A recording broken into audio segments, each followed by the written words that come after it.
कक्षा 11वीं अभ्यास कार्य के अंतर्गत आज का अभ्यास कार्य आरोह पुस्तक के काव्यखंड से है।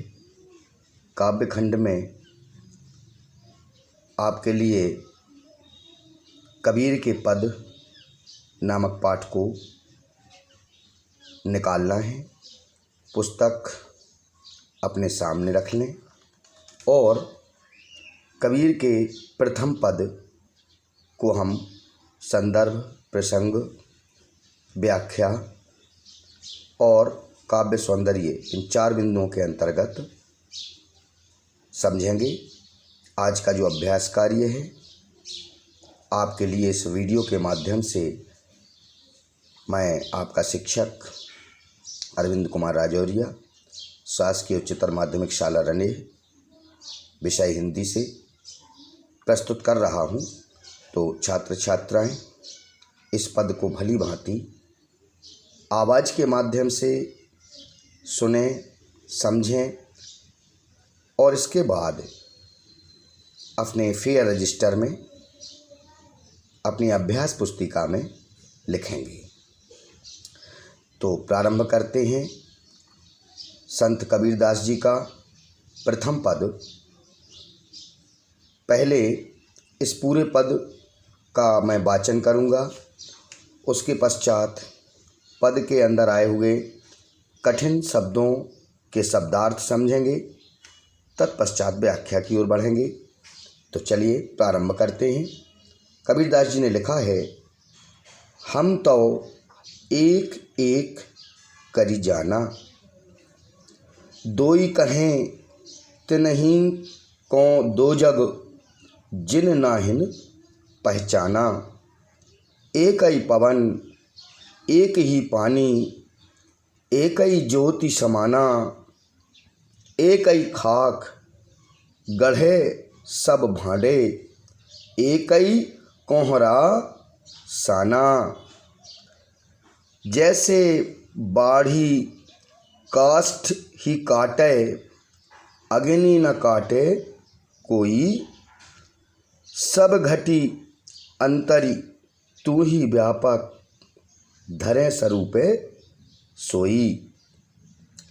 माया देखी के जगत लुभाना, काहे रे नरगरबाना। निर्भय भया कछु नहीं व्यापे, कहें कबीर दीवाना। इस तरह से इस पद की पंक्तियों का वाचन करेंगे। इसके पश्चात इन पंक्तियों में आए हुए कठिन शब्दों के शब्दार्थ को जान लेंगे। तो शब्दार्थ प्रारंभ करते हैं। एक अर्थात एक या परमात्मा। दोह अर्थात दो। तिनहि अर्थात उनको। दो जग, दो जग शब्द लिखा हुआ है, वास्तव में यह दोजख शब्द है। दोजख, दोजख यानी कि नरक। नाहिन माने नहीं। पवन अर्थात हवा। ज्योति अर्थात ज्योति या प्रकाश। समाना अर्थात व्याप्त। खाक अर्थात मिट्टी। गढ़े अर्थात गढ़ना या बनाना। भांडे अर्थात बर्तन। कोहरा, का के ऊपर बिंदी है, ओ की मात्रा के ऊपर बिंदी है, कोहरा। तो ये कोहरा नहीं है, कोहरा का अर्थ कुम्हार। साना अर्थात एक साथ मिलाकर, सानकर। बाढ़ी अर्थात बाढ़ई। काष्ठ अर्थात लकड़ी। अग्नि अर्थात आग। घटी, घटी अर्थात घड़ा भी होता है और यहाँ पर तात्पर्य हृदय। अंतरी यानी कि भीतर, आंतरिक या अंदर। व्यापक अर्थात विस्तृत। धरे यानी रखे। स्वरूपे अर्थात स्वरूप। सोई अर्थात वही। जगत अर्थात संसार। लुभाना अर्थात मोहित होना, नर अर्थात मानव, गर्वाना अर्थात गर्व करना या घमंड करना, निर्भय अर्थात निडर, व्यापय यानी कि सताए परेशान करे, दीवाना यानी कि दीवाने यानी वैरागी से तात्पर्य। यहाँ पर दीवाना का अर्थ पागल भी होता है, यहाँ पर वैरागी से इसका तात्पर्य। तो इस तरह से इस पद के अंतर्गत आए हुए कठिन शब्दों के शब्दार्थ को हमने जान लिया है। अब चलते हैं हम इस पद्यांश की व्याख्या करने के पूर्व संदर्भ की ओर। संदर्भ। प्रस्तुत पद्यांश हमारी पाठ्यपुस्तक आरोह के पाठ कबीर के पद से अवतरित है। इसके रचयिता संत कबीरदास जी हैं। इस तरह से संदर्भ पूर्ण हो जाता है। प्रसंग की ओर चलते हैं। प्रसंग।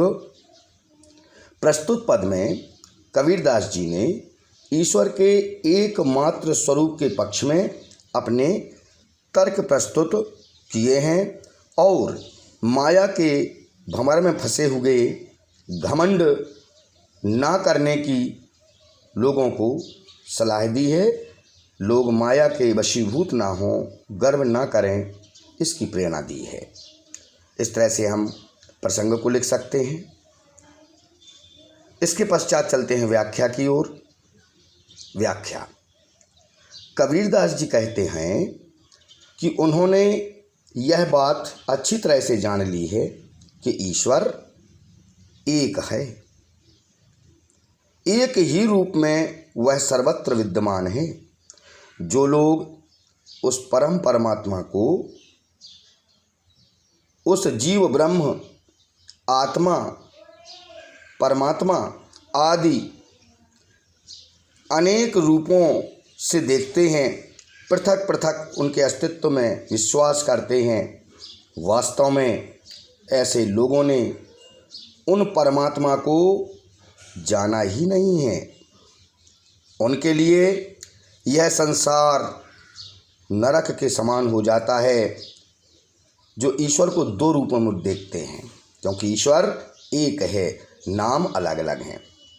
ऐसे कम ज्ञानी लोग अज्ञानतावश एक में ही दो स्वरूपों को देखने लगते हैं। कबीरदास जी ईश्वर के एक होने के पक्ष में अपने तर्क देते हुए आगे कहते हैं कि यह पूरी सृष्टि में एक ही पवन चलती है, अर्थात हवा बहती है, एक ही जल प्रवाहित होता रहता है तथा एक ही प्रकाश पुंज है जो संपूर्ण सृष्टि में समाया हुआ है। कुंभकार अर्थात कुम्हार, कोहरा शब्द आया है, अर्थात कुम्हार भी एक ही मिट्टी को सानकर और उसे अपने चाक पर रखकर भिन्न भिन्न आकार और प्रकार के बर्तनों को बनाता है। वे आगे लिखते हैं कि जिस प्रकार कोई भी बाढ़ई लकड़ी को काट तो सकता है, परंतु उस लकड़ी में छुपी हुई अग्नि को नष्ट नहीं कर सकता, उसको काट नहीं सकता, उसी प्रकार मानव का शरीर तो नश्वर है, किंतु उसमें समाई हुई आत्मा, उसमें व्याप्त आत्मा अजर अमर होती है, अकाट्य होती है। वास्तव में सभी प्राणियों में एक ही परमात्मा व्याप्त होता है। उसने ही विभिन्न स्वरूपों को धारण किया हुआ है। कबीरदास जी मानव को चेतावनी देते हुए अपने पद के माध्यम से कहते हैं कि हे मानव, पूरा संसार जिस प्रकार मोह माया के मद में आकर्षित होकर अहंकार में डूब जाता है, वह मिथ्या है, अर्थात वह झूठा है। तुम्हें इस झूठी माया पर गर्व नहीं करना चाहिए। परमात्मा के प्रेम में दीवाने हुए कबीर आगे कहते हैं कि जो लोग इस संसार के माया मोह के बंधन में फंसे रहते हैं वो निडर नहीं होते, परंतु जो लोग इस माया मोह से दूर होकर परमात्मा की एक सत्ता में विश्वास करते हैं उन्हें फिर किसी का भय नहीं रह जाता। वे संसार में निडर स्वभाव के हो जाते हैं।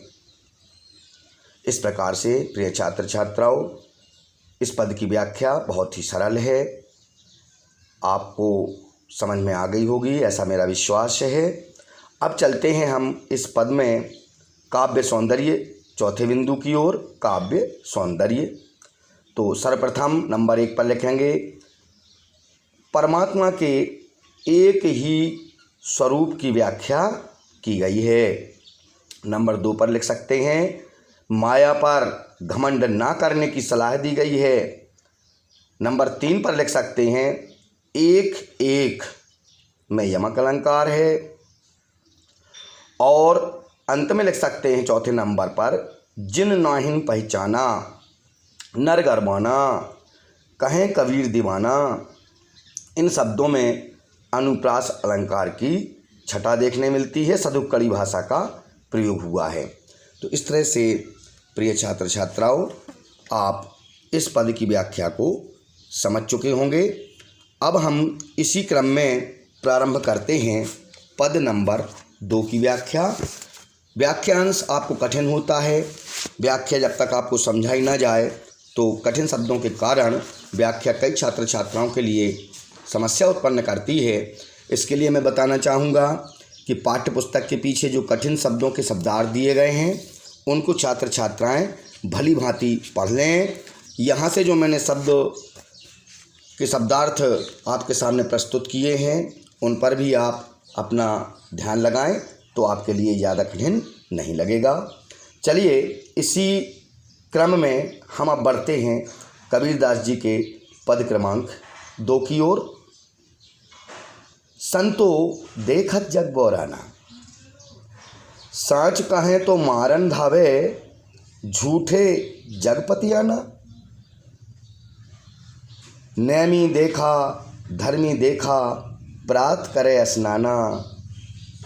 आतम मारी पखा नहीं पूजे उनमें कछु नहीं ज्ञाना। बहुतक देखा पीर औलिया पढ़े किताब कुराना। कै मुरीद तदबीर बतावें उनमें उह जो ज्ञाना। आसन मारी डिंभ धरी बैठे मन में बहुत गुमाना। पीपर पाथर पूजन लागे तीर्थ गर्भ भुलाना। टोपी पहरें माला पहरें छाप तिलक अनुमाना। साखी शब्दहि गावत भूले आत्म खबरी न जाना। हिंदू कहे मोहि राम प्यारा तुर्क कहे रहीमाना। आपस में दो लरी लरी मुए मर्म न काहू जाना। घर घर मंतर देत फिरत हैं महिमा के अभिमाना। गुरु के सहित सिक्ख सब बूढ़े अंतकाल पछिताना। कहें कबीर सुनो हो संतो ई सब भरम भुलाना। केतक कहो कहा नहीं माने सहजें सहज समाना। संतो देखत जग बोराना, बहुत ही सुंदर पद है कबीरदास जी का। कबीरदास जी अपनी वाणी के माध्यम से आडंबरियों पर, आडंबर करने वालों पर, स्वांग रचाने वालों पर प्रहार कर रहे हैं इस पद के माध्यम से, और अपनी बात 2 टूक शब्दों में उन्होंने रखी है। तो चलिए सबसे पहले इस पद में आए हुए कठिन शब्दों को समझ लें, शब्दार्थ को समझ लें।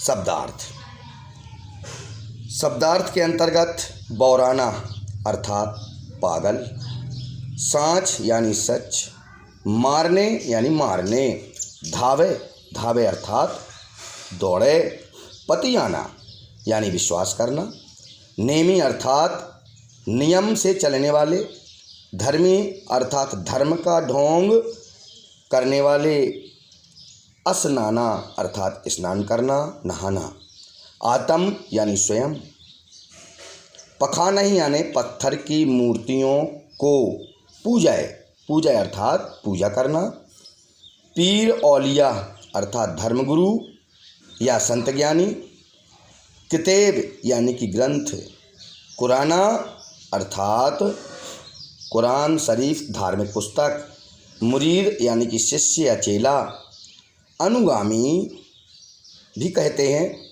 तदबीर यानी कि उपाय, आसन मारी यानी कि समाधि अथवा ध्यान मुद्रा की अवस्था में बैठना, डिम्बधरी यानी कि दंभ करके, घमंड करके, आडंबर करके, पाखंड करके, गुमाना गुमाना यानी कि अहंकार या घमंड, पीपर यानी पीपल का वृक्ष, पाथर यानी पत्थर, छाप तिलक, अनुमाना अर्थात माथे पर तिलक व छापे लगाना, साखी यानी दोहा, साक्षी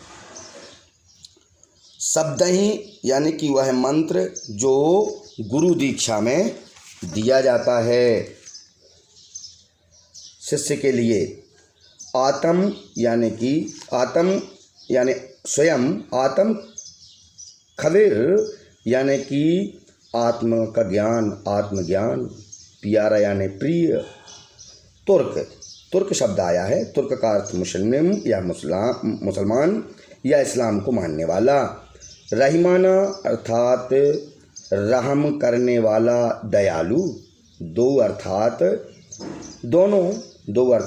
दोनों, मुए यानी मरना, मर्म का अर्थ होता है भेद या रहस्य, महिमा का अर्थ होता है गुरु का महात्म, शिष्य का अर्थ है शिष्य, बूढ़े शब्द आया है, बूढ़े का मतलब डूबे, आप बर्तनी को देखें, बूढ़े का मतलब डूबे, अंतकाल यानी कि अंतिम समय, भर्म यानी कि भ्रम, शंका, केतिक कहूँ अर्थात कहाँ तक कहूँ, सहज का अर्थ होता है सरल, समाना अर्थात लीन होना।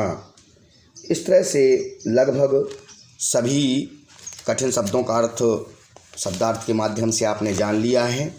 इसको आप अपने फेयर रजिस्टर में अभ्यास पुस्तिका में ज़रूर लिख लें, इनको याद भी कर लें। अब आते हैं संदर्भ की ओर। तो संदर्भ जैसा पहले पद में बताया गया था उसी प्रकार से लिख देना है। प्रसंग पद के अनुसार परिवर्तित होता है, तो प्रसंग में लिख देंगे कि प्रस्तुत पद में कबीरदास जी ने समाज में धर्म गुरुओं अथवा मजहब के नाम पर भ्रम फैलाने वाले तथा आडंबर करने वाले, स्वांग करने वाले पाखंडियों पर एवं उनके पाखंडों पर तीक्ष्ण व्यंग करते हुए तीखा प्रहार किया है। अब चलते हैं क्रम से व्याख्या की ओर। तो व्याख्या को सावधानी पूर्वक समझें। कबीरदास जी कहते हैं कि हे सज्जनों, संतों अर्थात सज्जनों, हे संतों, सारा जगत पागल सा हो गया है। क्यों? यदि इस जगत में सत्य बात कहो तो यह मारने को दौड़ता है और असत्य बात पर विश्वास करता है, पतियाना अर्थात विश्वास करता है। समाज के विभिन्न धर्मों में व्याप्त पाखंड और इनको फैलाने वाले पाखंडी लोगों पर कटाक्ष करते हुए कबीरदास जी आगे अपने पद में कहते हैं कि उन्होंने ऐसे लोग देखे हैं जो नियम धर्म का पालन करते हुए दिखाई देते हैं, प्रातःकाल उठ करके स्नान कर लेते हैं, स्वयं के अंदर छिपे ईश्वर तत्व को ना पहचानते हुए वे पत्थरों की पूजा करते हैं। वास्तव में उन्हें किसी भी प्रकार का कोई ज्ञान नहीं है। उनका ज्ञान तो दिखावा मात्र है, आडंबर मात्र है।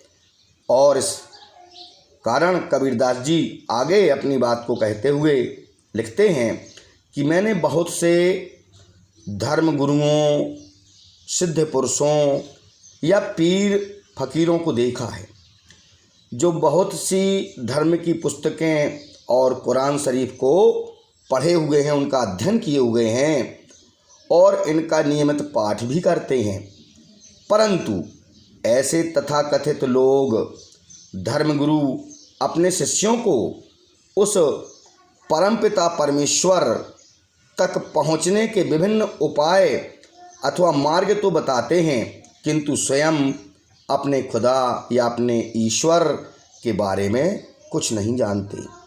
वास्तव में ऐसे लोग अपने शिष्यों के मध्य अपने दिखावटी ज्ञान को ही परोसते रहते हैं, उन्हें दिखाते रहते हैं। कबीरदास जी व्यंग करते हुए आगे कहते हैं कि इनमें ऐसे अनेक लोग हैं जो गर्वपूर्वक आसन लगाकर या समाधि लगा कर के बैठ जाते हैं और ध्यान का पाखंड करते हैं। वास्तव में उनके मन में अत्यधिक अहंकार भरा होता है। ऐसे लोग पीपल के पेड़ और पत्थर की मूर्तियों की पूजा करते हैं और तीर्थ यात्रा आदि का दिखावा भी करते हैं और उसमें पढ़कर अपने आत्म तत्व को भूल बैठते हैं। कबीरदास जी का कहना है कि जो लोग सिर पर टोपी धारण करके, गले में माला पहन करके, मस्तक पर तिलक लगा करके और छापधारी वस्त्र, चिन्ह वाले वस्त्र जिनमें धार्मिक चिन्ह होते हैं, उनको पहनकर ईश्वर को पाने की कोशिश करते हैं, उन्हें कभी भी ईश्वर की प्राप्ति नहीं होती है। धर्म के नाम पर स्वांग रचाने वाले ऐसे लोग वास्तव में साखी शब्द गाना भूल चुके हैं, अर्थात ईश्वर के भजन गाना भूल चुके हैं और इस प्रकार अपनी आत्मा के रहस्य से वह अनभिज्ञ रह जाते हैं, परमपिता परमेश्वर के अस्तित्व को जान नहीं पाते। कबीरदास जी धर्म के नाम पर आपस में शत्रुभाव या बैरभाव रखने वाले दोनों समुदाय के लोगों पर व्यंग करते हैं, कटाक्ष करते हैं और लिखते हैं कि हिंदू धर्म को मानने वाले प्रभु श्री राम को अपना मानते हैं, वहीं इस्लाम धर्म को मानने वाले मुसलमान लोग कहते हैं कि रहमान हमारा है। दोनों समुदाय के लोग अपने अपने धर्म की श्रेष्ठता सिद्ध करने के लिए आपस में ही लड़ लड़कर मर जाते हैं, किंतु दोनों में से किसी को भी अपने धर्म के वास्तविक स्वरूप की पहचान अंत तक नहीं हो पाती है। समाज में पाखंडी गुरु घर घर जाकर लोगों को बीज मंत्र वितरित करते फिरते हैं, यानी कि भक्ति के मंत्र वितरित करते फिरते हैं। उन्हें सांसारिक एवं भौतिक माया का अत्यधिक अभिमान होता है। कबीर के अनुसार वास्तव में ऐसे गुरुओं के साथ साथ उनके शिष्य भी अज्ञान में डूब जाते हैं और जो अंतिम समय में ऐसे गुरुओं के साथ साथ आडंबर का प्रदर्शन करके ईश्वर को नहीं पहचानते हैं, उन्हें अंत में पछताना ही पड़ता है। अर्थात उन्हें इस संसार में वास्तविक भक्ति एवं भक्ति की शक्ति प्राप्त नहीं हो सकती है। अंत में कबीरदास जी कहते हैं कि हे संतो, ये सभी माया के भ्रम में फंसे हुए हैं, माया के चंगुल के वशीभूत हैं और ये ईश्वर और धर्म को भूल चुके हैं। उन्हें कितना भी समझाओ किंतु इन पर समझाने अथवा कहने का कोई असर दिखाई नहीं देता। कबीरदास जी के अनुसार ईश्वर के साथ साक्षात्कार तो सहज या सरल साधना से ही हो सकता है, अर्थात ईश्वर के दर्शन या ईश्वर की भक्ति शुद्ध भाव से और सरलतापूर्वक प्राप्त होती है। इस तरह से इस पद की व्याख्या पूर्ण हो जाती है। अब चलते हैं अंत में काव्य सौंदर्य की ओर। तो 2-3 पंक्तियों में समझ लें। नंबर 1 पर लिख सकते हैं, कबीर ने पाखंडियों एवं धार्मिक धर्मगुरुओं के आडंबरों का विरोध किया है। नंबर 2 पर लिख सकते हैं, कबीर का विद्रोही तेवर इसमें मुखरित हुआ है और समाज सुधार की भावना से प्रेरित है। और लिख देंगे कि अनुप्रास और पुनरुक्ति प्रकाश अलंकारों का प्रयोग देखने मिलता है। पद में गेयता है, संगीतात्मकता है और इन पद में कबीरदास जी का अक्खड़पन या फ़कीराना अंदाज भी दृष्टिगोचर होता है। इस तरह से प्रिय छात्र एवं छात्राओं, मुझे विश्वास है कि आपने इन दोनों कबीरदास जी के पद की व्याख्या को समझ लिया है। अब आप इसे अपने फेयर उत्तर पुस्तिका में लिख लेंगे और इसको तैयार भी कर लेंगे ताकि आपके लिए यह परीक्षा के समय में काम आ सके। आप सभी छात्र छात्राओं को बहुत बहुत धन्यवाद।